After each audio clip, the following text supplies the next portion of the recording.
96 लाख रुपए का कर्ज है तुम्हारे ऊपर। माँ टीचर है, माँ बात नहीं कर रही, क्यों? घर का कोई और लोग? नहीं रो मत, बिल्कुल रोगे नहीं, बिल्कुल नहीं रोगे। कोई नहीं, हाँ? कोई नहीं, कोई बात नहीं करता।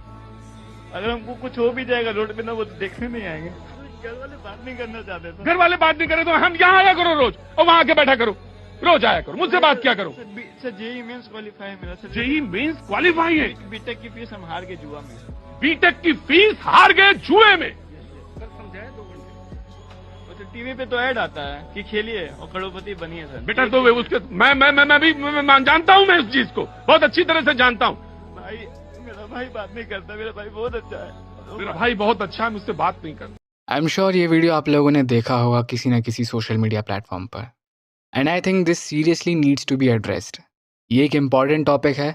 इनके ऊपर 96 लाख रुपीज़ का कर्जा है जो इन्हें लोगों को पे करना है। जी हाँ, ये जो 96 लाख रुपीज़ के कर्जे की ये बात कर रहे हैं, ये कर्जा इन्होंने नॉर्मल लोगों से लिया है, ना कि बैंक से। सिचुएशन ये है कि ना इनके घर वाले इनसे बात कर रहे हैं, ना कोई इनकी हेल्प कर रहा है। बट सवाल ये नहीं है कि इस सिचुएशन में इन्हें क्या करना चाहिए, सवाल तो ये है कि इस सिचुएशन में ये आए कैसे। क्योंकि अगर हम एक बार ये समझ जाएं कि इन्होंने क्या गलती करी थी, हो सकता है हम और आप इससे बहुत कुछ सीख सकें और आगे चल के हम ये गलती ना करें। मैंने इनका एक पॉडकास्ट इंटरव्यू सुना जिसमें इन्होंने बताया कि इन्होंने ड्रीम 11 से स्टार्ट किया था, and according to the Indian government fantasy sports is a game of skill. तो पहला रीज़न तो लॉस का यही हो गया कि ही हैज़ स्किल इशू। अब यहाँ पे स्किल इशू से मेरा मतलब क्या है?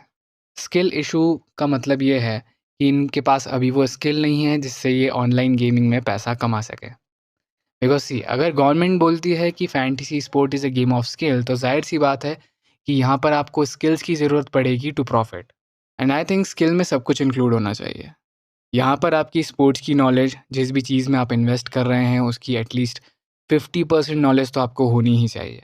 एंड बिलीव मी, जब मैं उनको सुन रहा था, जब मैं उनका पॉडकास्ट सुन रहा था, तो आई डोंट रिमेंबर मैंने उनके मुंह से एक भी बार स्किल शब्द को सुना था।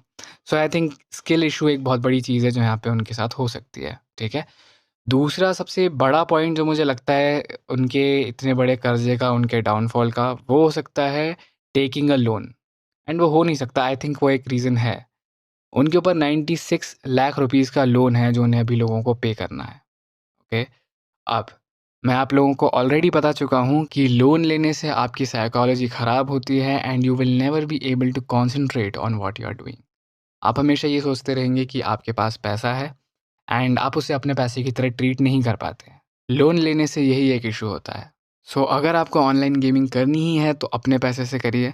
अगर आपने लोन लिया है तो जाहिर सी बात है अब आपको उसे पे भी करना पड़ेगा, जिसमें आपको अभी बहुत दिक्कत आने वाली है। Next and I think the most important point उनकी इस सिचुएशन का, वो है मनी मैनेजमेंट ना करना। Okay, he had no limit management. अब मैं वो एक्सप्लेन करता हूँ कैसे। See, he had no clue कि उन्हें कितना पैसा इन्वेस्ट करना है, कितने पैसे से।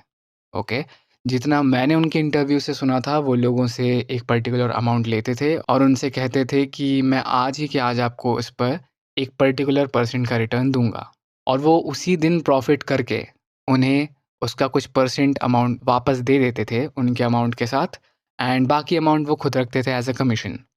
और उससे उन्होंने विनिंग भी करी थी, ऐसा उन्होंने बताया है कि उनका प्रॉफिट भी हो चुका है इस फील्ड में।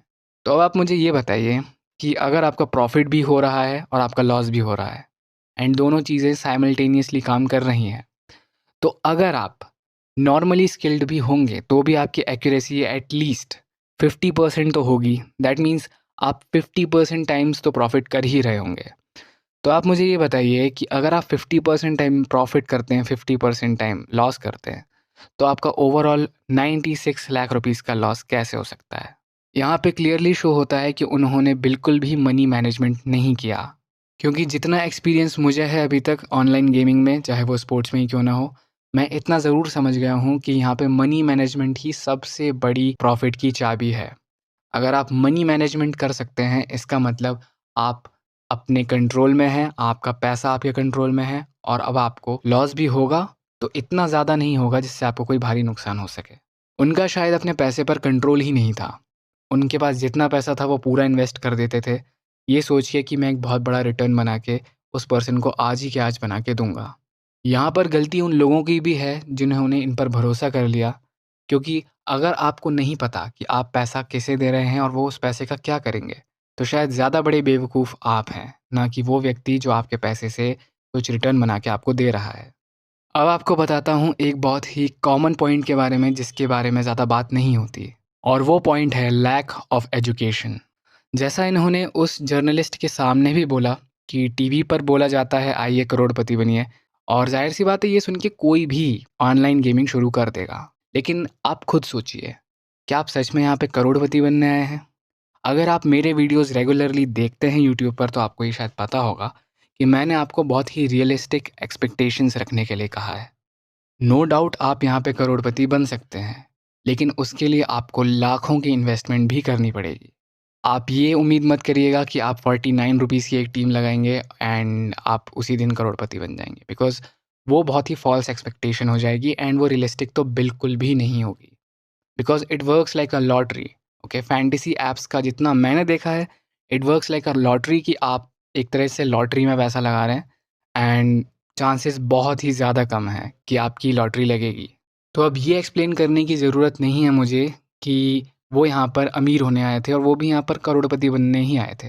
देखिए, अगर आप यहाँ पर रिच होने आए हैं तो आप पक्का पुअर होकर ही जाएंगे, इस बात में मुझे कोई शक नहीं है। एंड जब मैं लैक ऑफ एजुकेशन बोलता हूँ तो मैं यहाँ पर एकेडमिक एजुकेशन की बात नहीं कर रहा हूँ। ओके, मैं यहाँ पर बात कर रहा हूँ ऑनलाइन गेमिंग एजुकेशन के बारे में। जब आप ऐसी जगहों पर इन्वेस्ट करते हैं तो आपको एक पर्टिकुलर सब्जेक्ट की नॉलेज होनी चाहिए, एटलीस्ट उस चीज़ की एजुकेशन आपके दिमाग में होनी चाहिए, तब जा कर के आप बेटर डिसीजंस कर पाएंगे। इसलिए मैं कहता हूँ कि यहाँ पर एजुकेशन की नीड बहुत ज़्यादा है। आपको बहुत से लोग बोलते मिलेंगे कि online gaming is totally based on luck, और ये बात सही भी है। If you are putting money into Teen Patti, casino, cards, roulette और इवन मैच टॉस, ये सारी चीज़ें बेस्ड होती हैं लक पर। But sports is different. जो मैं करता हूँ वो काफ़ी डिफरेंट है and sports is based on skills. अगर आपको मेरी बात पर विश्वास नहीं है तो आप बिली वॉल्टर्स के बारे में देख सकते हैं। Billy Walters is a professional sports investor and ये एक फिलैंथ्रोपिस्ट हैं, एक एंटरप्रेन्योर हैं, एंड सबसे कूल बात यह है कि उनके पास अपना खुद का एक प्राइवेट जेट भी है। And he was not born rich, वो अमीर पैदा नहीं हुए थे। ओके, बिली वॉल्टर्स यूज़ करते हैं डेटा एनालिटिक्स का, पास्ट परफॉर्मेंस का और इसी तरह के बहुत सी डेटा का। उसके बाद वो इन्वेस्ट करते हैं स्पोर्ट्स में एंड वो बहुत ही बड़ी इन्वेस्टमेंट करते हैं, जी हाँ, $1 मिलियन में। एंड वो एक लौते एग्जाम्पल नहीं है, आप टोनी ब्लूम का भी एग्जाम्पल देख सकते हैं जो कि एक फुटबॉल इन्वेस्टर हैं। अब देखिए, माई व्यूज़ आर सिंपल। आप मत कीजिए ऑनलाइन गेमिंग, इसमें आपका नुकसान ही होगा। ओके, मैं बिल्कुल भी किसी को भी रेकमेंड नहीं करूँगा, किसी को भी मोटिवेट नहीं करूँगा कि आप लोग ये सब करें। लेकिन अगर आपको करना ही है, अगर आपको ऑनलाइन गेमिंग की एडिक्शन है, तो आप मेरे यूट्यूब चैनल पे आइए, मैं आपको सिखाऊंगा। At least I will make sure कि आपका कोई भारी नुकसान ना हो। देखिए, ऑनलाइन गेमिंग मार्केट सेट ही ऐसे होता है कि उसमें आपका लॉस हो और सिर्फ उनकी ही जीत हो। जब आप उनकी ट्रिक्स के बारे में अवेयर नहीं होते तो जाहिर सी बात है कि आपका लॉस कोई नहीं टाल सकता। मैं और मेरे जैसे बहुत से ट्रेडर्स इन बातों से अवेयर हैं एंड हम कंसिस्टेंटली प्रॉफिट्स निकाल लेते हैं इस मार्केट से। मैंने आपको बताया है अपने एक वीडियो में कि कैसे मार्केट हमेशा आपसे 2 कदम आगे रहता है एंड एक एडवांटेज में रहता है। आप ये वीडियो देखिए जो आपकी स्क्रीन पर आ रहा है, इसमें मैंने आपको सेम सब्जेक्ट के बारे में बताया है। मैं आपसे मिलता हूँ अगले वीडियो में, तब तक के लिए एन्जॉय योर लाइफ।